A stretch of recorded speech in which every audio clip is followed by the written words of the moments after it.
Today, Bernie Sanders received his first endorsement from a sitting U.S. senator, and that being the junior Democratic senator from Oregon, Jeff Merkley, who wrote an editorial that was posted today in the New York Times detailing both his thoughts about Hillary Clinton, and we'll have some of that, but also why he thinks that Bernie Sanders is the president that we need now. But the first part that I want to read from has to do with why he thinks that he is the first senator who endorsed Bernie Sanders. He says, "I think in this particular year, many political leaders endorsed very early, before it became clear that Bernie Sanders was running a competitive, viable campaign. Had people waited until later in the year, we might have seen a different distribution of endorsements. I think many people who felt that they resonated deeply with Bernie didn't anticipate that his campaign would become as successful as it has." I think that that's a great point. We're going to get to the stats a little bit later on, but while he's had congressmen and mayors and state legislators who've endorsed him, obviously having a senator endorse you is significant. And most of the senators have already made their endorsements. We'll tell you where they went later. But yeah, it is too bad that they didn't know that he would win as many races as he did. And he could have won more had the senators from that state perhaps thrown a couple percentage points his way. Possibly. I think in the case of Elizabeth Warren, for instance, I think that it would have helped Bernie in Massachusetts. He was so close. Some might argue, well, Elizabeth Warren isn't necessarily known by everyone in the country, but she's certainly known by voters in Massachusetts. So that could have really helped Bernie Sanders. So in specific cases like that, I think that it could work to his advantage.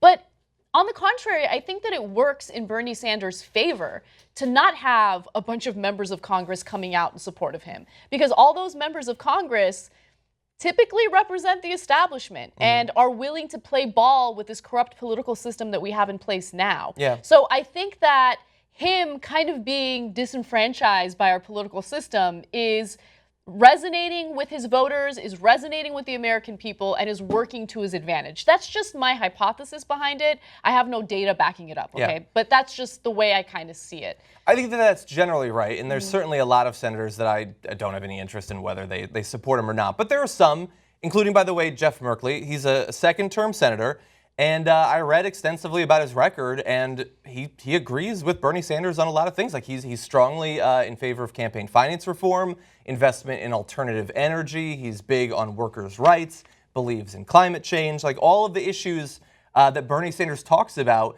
Jeff Merkley is not just like cynically like, oh, he's popular with the kids, so I'll endorse him. Like Jeff Merkley apparently agrees on a lot of those issues. And is on the record in that way. So endorsements like that, I think, do matter, right? Because if his constituents support him because of the same political ideologies that Bernie Sanders has, well, then that endorsement would definitely mobilize some of his supporters to support Bernie Sanders, which is a good thing. But again, I mean, this whole thing about endorsements never really appeals to me, especially when you have newspapers endorsing candidates, because the reality is, most people aren't even reading newspapers anymore, right? It's a little sad, but it's true.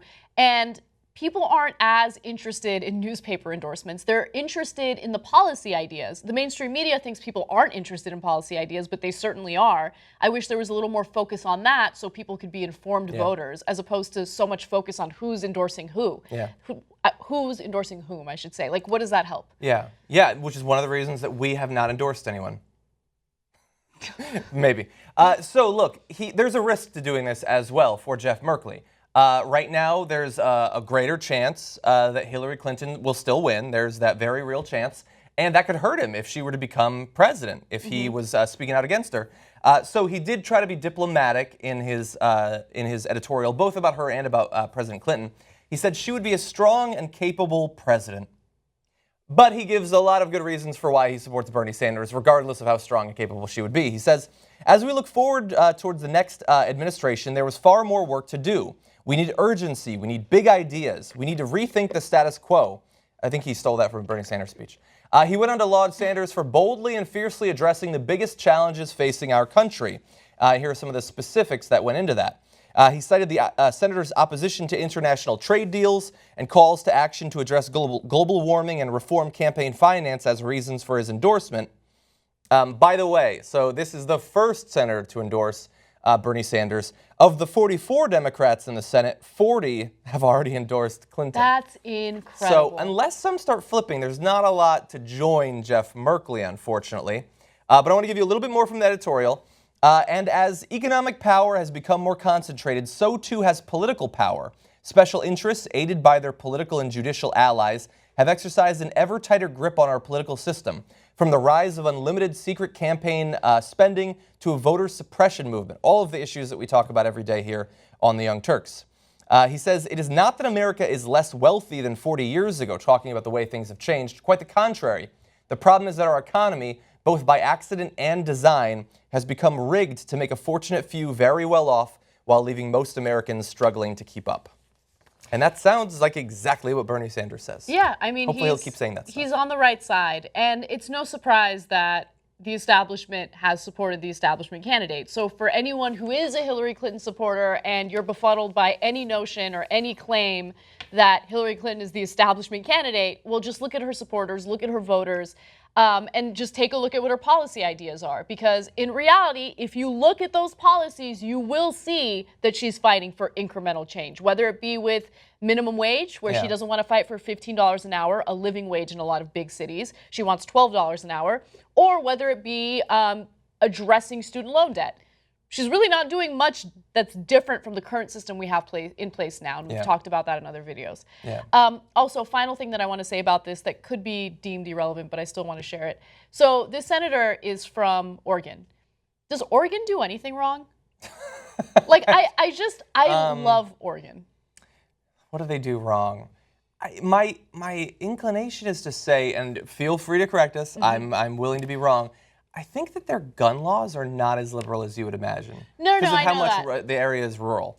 I know, but here's the thing. When it comes to state gun laws, I mean, states can do whatever the hell they want. Yeah, and what can we expect? You need to do something on a federal level to really change what's going on. No, Oregon's awesome. Oregon is awesome, and I love Portland. Portland's the only other city that I've been to in the U.S. that I have any interest in living in. It generates good television shows, if nothing else. It definitely does. The final thing that I want to say, this is, if you are a current sitting senator or congressperson, or if you're maybe a chief of staff for one, there is, as I said, there's risk to endorsing Bernie Sanders.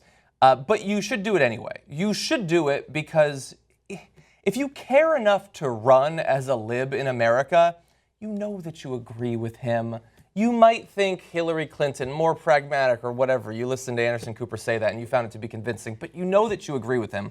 And more importantly, you know what? Do it for yourself, because the next generation of Democratic voters, they are not buying Hillary Clinton. There are some older people, and older people, totally, they're valuable. We value their contributions to the country and to the Democratic Party. And their opinion matters.